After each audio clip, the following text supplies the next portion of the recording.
बिहार सरकार के लोक स्वास्थ्य अभियंत्रण विभाग के मंत्री विनोद नारायण झा आज हाजीपुर के सर्किट हाउस पहुंचे। उन्होंने मीडिया को संबोधित करते हुए कहा कि उनका विभाग बिहार में काफी बेहतर काम कर रहा है। चुनाव का समय है, ऐसे में सरकार की उपलब्धियों को बताना काफी जरूरी कदम है। उन्होंने तमाम योजनाओं के बारे में बताते हुए नल जल योजना की विशेष उपलब्धियां और उसकी ख्याति के बारे में बताया।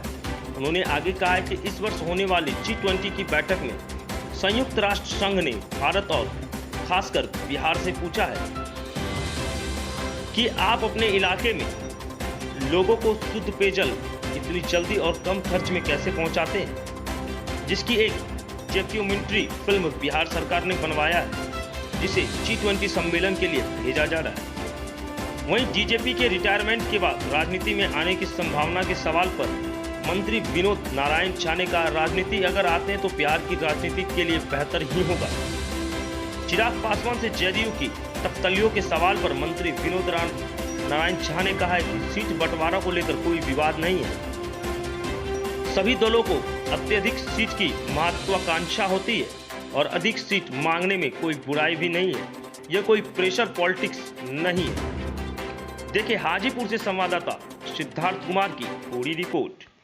चुनावी मौसम आ गया है तो कामकाज को किस तरीके से देखते हैं? देखिए, जल की गुणवत्ता दुनिया में प्रभावित हो रही है और एक बड़ा इशू हो रहा है। WHO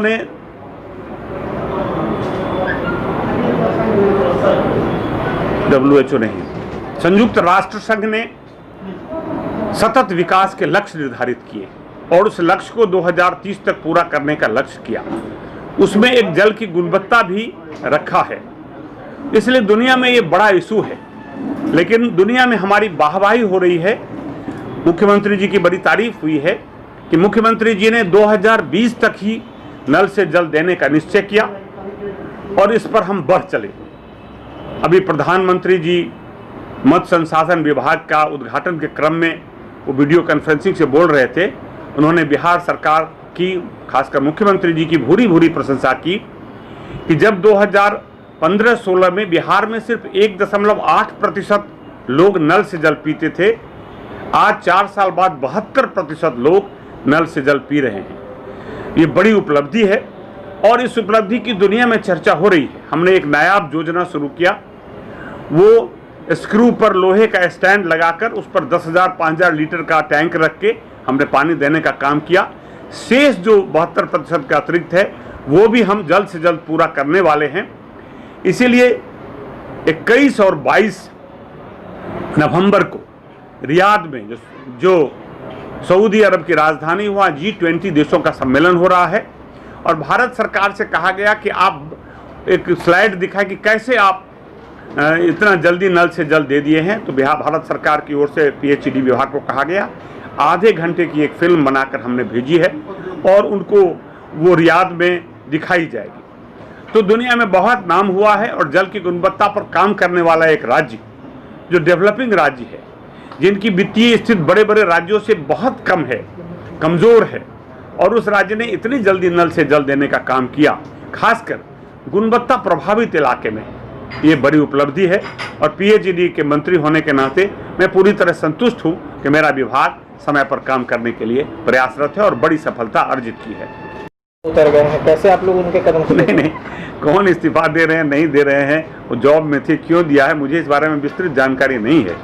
लेकिन अखबारों में देखा है कि वो सामाजिक जीवन में आएंगे, तो स्वागत है सब लोगों का। जेडीयू से चर्चा हो रही है कि चुनाव, मुझे इस बारे में कोई मालूम नहीं, ये नेतृत्व को पता होगा। और चुनाव का अभी कौन लड़ेंगे, कहाँ से कौन लड़ेंगे, कौन सी जदयू और कौन भाजपा लड़ेगी, ये भी प्रक्रिया में है, इसलिए मैं इस बारे में मुझे जो छवि है समय से काम कर रहे थे, उनका व्यक्तित्व तो आप लोग जानते हैं, उनके आने से क्या फर्क पड़ेगा? एक भी आदमी यदि सामाजिक जीवन में आता है और खासकर NDA में आता है तो हम ये मान के चलते हैं कि इससे हमें ताकत मिलेगी, हमें मजबूती मिलेगी। और DGP रहा हुआ व्यक्ति जो इतने लंबे समय तक पुलिस में काम किया है, तो उससे तो स्वाभाविक रूप से हमें मजबूती मिलेगी। लोजपा बहुत परेशान कि कोई मेरा सहयोगी कोई परेशान कर रहा है, लेकिन सभी दलों को ये हक है कि अपने लिए अधिक से अधिक सीटें मांगे, अधिक अपने सेवा क्षेत्र का विस्तार करे, अपनी ताकत में बढ़ोतरी करे। इसलिए यदि कोई दल ज़्यादा सीट मांगता है तो इसमें कोई बुराई नहीं समझते हैं, लेकिन हमारा नेता समर्थ हैं, हमारा नेतृत्व बहुत ही सक्षम है, ये आपस में मिल बैठकर बहुत सुंदर निर्णय करेंगे और सभी दल, तीनों दल इसको मानेंगे और इस चुनाव में हम बड़ी सफलता अर्जित करेंगे। हमला तो आप ही लोग पे कर रहे हैं, जेडीयू पे ही हमलावर है। नहीं, ऐसे तो हमला नहीं मानते हैं। अपने लिए कोई प्रयास करे कोई दल तो कोई बुराई नहीं। प्रेशर पॉलिटिक्स को सही मानते हैं? मैं प्रेशर नहीं हूँ। यदि कोई आदमी, कोई दल, यदि इस तीनों दल में कोई ज़्यादा सीट मांग रहा है तो इसको कोई बहुत बड़ी बुराई नहीं है। अरे आप उन लोगों को तो देखिए जो सर फुटोवल कर रहे हैं। मेरे दल में तो छोटी मोटी बातें हो रही है, वो लोग तो रोज गाली गलौज कर रहे हैं, वो हमारे खिलाफ लड़ने वाले हैं।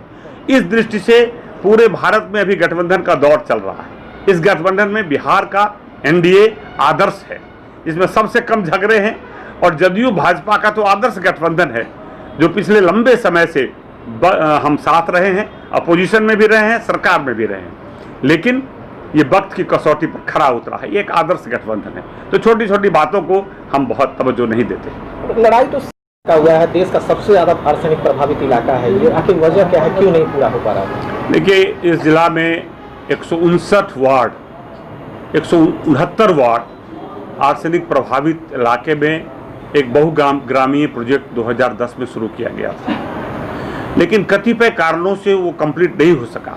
जो एजेंसी थी वो किसी कारण से कंप्लीट किए बिना लौट गई। लंबी न्यायिक प्रक्रिया चली, लेकिन हमने सारी प्रक्रियाओं और सारी बाधाओं को दूर करते हुए पुनः हमने शेष कार्यों के लिए रीटेंडर जारी किया है। काम अंतिम चरण में है। उसमें कुल 19 टावर बनने हैं, इसमें 7 टावर कंप्लीट हो गया है, बाकी कई टावर हैं जो 90% तक हो गए हैं। तो हमने लक्ष्य निर्धारित किया है कि 31 दिसंबर तक, वो जो नई कंपनी आई है वो 31 दिसंबर तक नल से जल इन 169 वार्ड में दे देगी।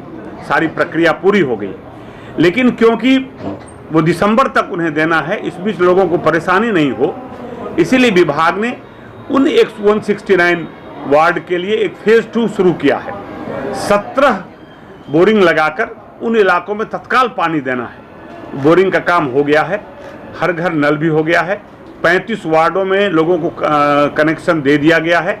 अभी स्टार्ट नहीं हुआ है, लेकिन हमने 15 अक्टूबर का समय निर्धारित किया है कि भले ही चेचर के बनने में 2 महीना बाकी है, लेकिन इस 2 महीना में भी लोगों को पानी मिले, इसीलिए 15 अक्टूबर तक सभी घरों में इस फेज 2 के बोरिंग से हम पानी दे देंगे। इसलिए वो इलाका भी आने वाले दिनों में स्वच्छ जल से आच्छादित हो जाएगा।